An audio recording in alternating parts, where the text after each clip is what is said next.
Is your life on a collision course with a conditional use permit? Well, then you need this video. In this video, we're going to be discussing the 4 rules in Utah for either approving or denying a conditional use permit. I'm Jacob Hansen. I'm a land use consultant here in Utah, and I received a law degree from BYU Law School. First, we're going to cover what a conditional use permit is, what it's not, then we're going to cover these 4 rules, and then we're going to look at 2 cases that hinged on the approval or denial of a conditional use permit. First, what is a conditional use? Probably the best way to think about it is right in between a permitted use and a prohibited use. Permitted uses are allowed as of right in a zoning code, always okay. Prohibited uses are never allowed. And a conditional use is kind of in this gray, squishy area where sometimes it's okay. So not a green light, not a red light, more of a slow down yellow light. And let's think about what exactly this application looks like and then decide whether to approve it. This commonly arises in the instance of commercial development. Sometimes it arises in the commercial use of residential property. In theory, a city could designate any use as conditional. You'll typically find out whether a use is conditional by looking at the city's table of uses if they use a traditional zoning scheme, and look for the letter C. That's going to typically say that it's conditional. And what is it conditional on? Well, the idea is that a conditional use is kind of a permitted use on the condition that the land use applicant do certain things.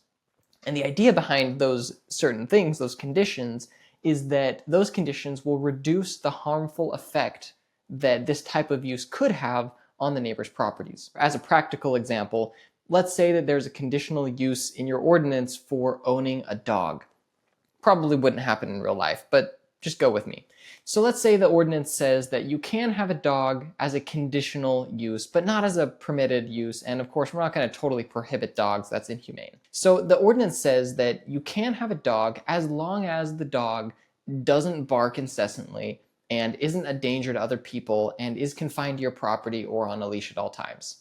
Those seem like reasonable conditions, and they're imposed because the city realizes that while dogs can be a huge blessing to the neighborhood and to individual property owners, they can also be a nuisance. I mean, we all know that one dog that every time you walk past the house, it's just trying to bite your head off. And that's not necessarily the kind of dogs that we want. So we're going to impose some conditions. Now, the idea is that someone would then apply for a conditional use permit, say to have their dog, and then the city would review the application and say, well, yes, you're applying for a dog and your dog is, like a Chihuahua. Well, okay, we're going to impose a condition that you have a bark collar or that you go through some sort of training, and we think you're the type of person who will actually do the training, and so we'll issue you the permit. Those are the conditions. So again, conditional use is kind of a permitted use, but the city gets to attach reasonable conditions to it that make sure that it's not going to do anything harmful to the rest of the neighborhood. Again, that's kind of an unrealistic example. Another example that commonly arises is just commercial development. You might say, let's review this proposal first, impose conditions, make sure the developer is able to meet those conditions before they build the big building. Because once it's built, that's a lot of time and money on everyone, from everyone's pockets, and it's just going to be a bigger fight down the road. Okay. In theory, that's why you would use a conditional use. If you're watching this video, then it's probably because your city does impose conditional uses on at least some forms of land use applications. So let's talk about the rules for when the city can approve or deny you. Rule number 1. In Utah, a city can only impose conditions based on objective standards that are in the local zoning ordinance. So when the city decides to amend its zoning ordinance to designate certain types of uses as conditional, it also needs to put in the zoning ordinance objective conditions that will tell the land use authority down the line how to approve or deny a permit, what conditions they should impose, what kind of harms are we looking to prevent. Those need to be in the ordinance. And they can't be subjective. So something that some cities try to get away with is they have a standard in their ordinance that says that the city can impose any necessary conditions, or maybe something is so broad as any conditions necessary to protect the health or safety of city residents. And that's probably subjective, because according to whom? I mean, the land use authority has a lot of discretion to essentially legislate when they receive a permit. And that's not okay. You need objective, specific standards. Rule number 2, the land use authority must approve if reasonable conditions are proposed by the applicant or can be imposed by the city to mitigate the reasonably anticipated detrimental effect of the proposed use. That's the standard in state code. In simple terms, the city must approve if there's any reasonable way to reduce the harmful effect of that use. So if you're worried about a certain type of use because of the noise, then you have to ask yourself, are there any conditions that could reasonably be imposed that eliminate the noise problem? And if there are, then the city must approve. Rule number 3, if the land use authority imposes any conditions, those conditions must be, number 1, stated on the record, and number 2, they must reasonably relate to reducing the harmful effect of the use. So they can't be totally unrelated, and they must be stated on the public record. Typically, you would put them on the actual permit that you give to the applicant, but they need to at least be on the record. Rule number 4, if the land use authority decides to deny a conditional use permit, it must back up its decision with substantial evidence. It cannot include public clamor saying, we don't want that in our backyard. That's not enough.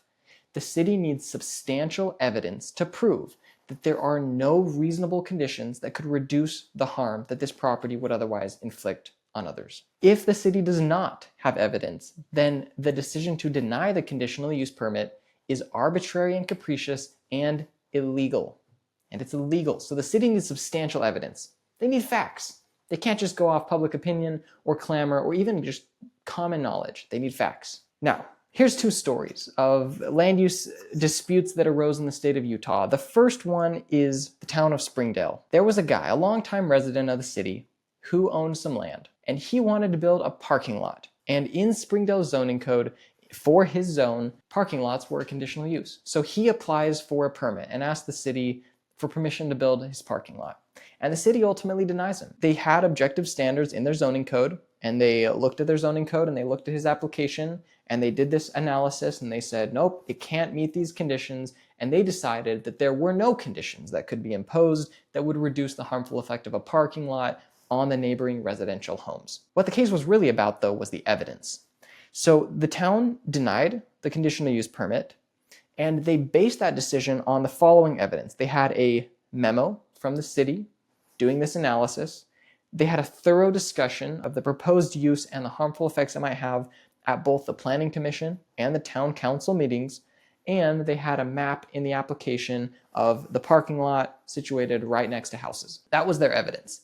And the applicant didn't like that it was denied, and so he took this case to court, and the court ultimately upheld, but just barely. So they sided with the city, and they said, yes, this was enough. It was enough to be substantial evidence, but it was a close call, at least in my opinion, because the district court said that this kind of evidence was less than ideal, and so that tells me that maybe it was close to the line.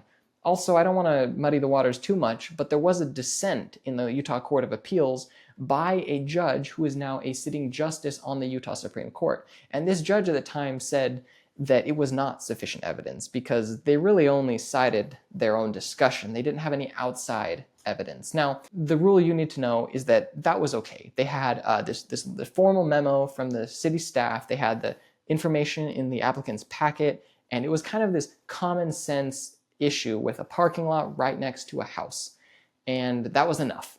Close, but enough. So if you're a city, it really would be better to not only explain your reasons for denying something, but to have actual hard evidence. Have a report done, have an expert come in. And if you think that you might have a lawsuit on your hands, the more, the better. Okay, one more case for us today. This is from San Juan County. So the county back in the day granted a conditional use permit to a company to build some wind turbines. So the company builds these wind turbines, is generating electricity, but a couple years later, the residents say that the company isn't living up to the conditions attached to their permit and that the permit should be revoked.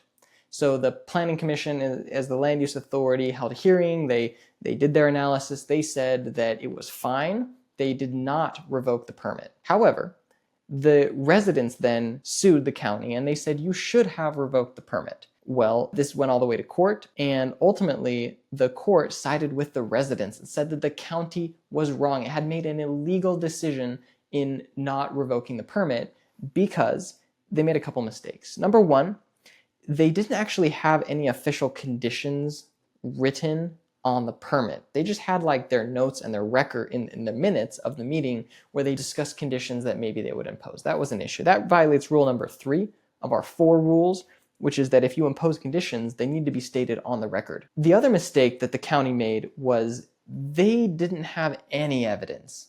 They said they had evidence, but they really didn't. So this was the full extent of their evidence. In their minutes, they had a paragraph that said, studies were done relating to sound, flicker, and light. Thresholds were determined and affected lands were indicated. Mitigation for lands affected were determined and compensation amounts decided. And that's it. So I don't know about you, but that sounds like they're saying they have evidence, but they're not actually providing any evidence to the public or the courts or anyone else. And ultimately, that made the county's decision arbitrary and capricious because there wasn't evidence. They were saying, trust me, I have evidence, but they didn't provide it, so the court struck down that decision. Okay, so here are some best practices that you need to be aware of.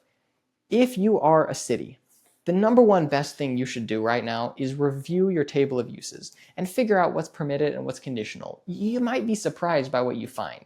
Just make sure that if you're going to require a conditional use permit, it's a use that truly should be conditional rather than just prohibited or permitted as of right. And then also make sure you have those objective standards in your code. If you hold a public hearing, be very careful because public input can be useful in generating facts that you need to be aware of in applying the objective standards in your code to the particular application. But they cannot rise to public clamor because public clamor is inadmissible. So if members of the public come up and talk to you about the application, which I'm sure they will, make sure you sift through and figure out what is a fact that I need to know about this particular parcel of land and what is simply opinion that is irrelevant. And finally, you remember that you can, as a city, enforce conditions. So if someone gets a permit and they're not following the conditions, you can revoke it and they no longer have permission to do the thing that they're trying to do. Now, if you're on the development side, here are some best practices and tips for you to keep in mind. First, look up the municipality's zoning code and specifically go to the table of uses. And that's where you're going to figure out what the standards are for a conditional use. Always start there. And before you get all excited about your project, make sure that the standards are something that you can actually comply with. Number 2, figure out what your neighbors think of your proposed use. They're going to be an amazing sounding board to help you figure out whether you're going to have a ton of opposition or whether everyone kind of agrees that you're okay to do what you want to do. And so they can also be a sounding board for any ideas you have about potential mitigation procedures that you will self-impose and propose to the town or the city and look like the most reasonable person in the room. And finally, include evidence in your proposal. The city has to come up with their own evidence, but if you have affirmative evidence that there are conditions that you can impose that will prevent the harmful effect or at least reduce the harmful effect on the neighboring properties, then you're likely to be approved. If you think someone did something wrong, maybe violated your rights, maybe just made a mistake, then you should contact the Utah Property Rights Ombudsman. They actually do case studies before people go to litigation that help them decide who is in the right and who is in the wrong. And speaking of the Ombudsman, give them a huge shout out for sponsoring this video through their Land Use Training Fund, which collects money from building permits in Utah and then provides educational content to inform you about your land use rights.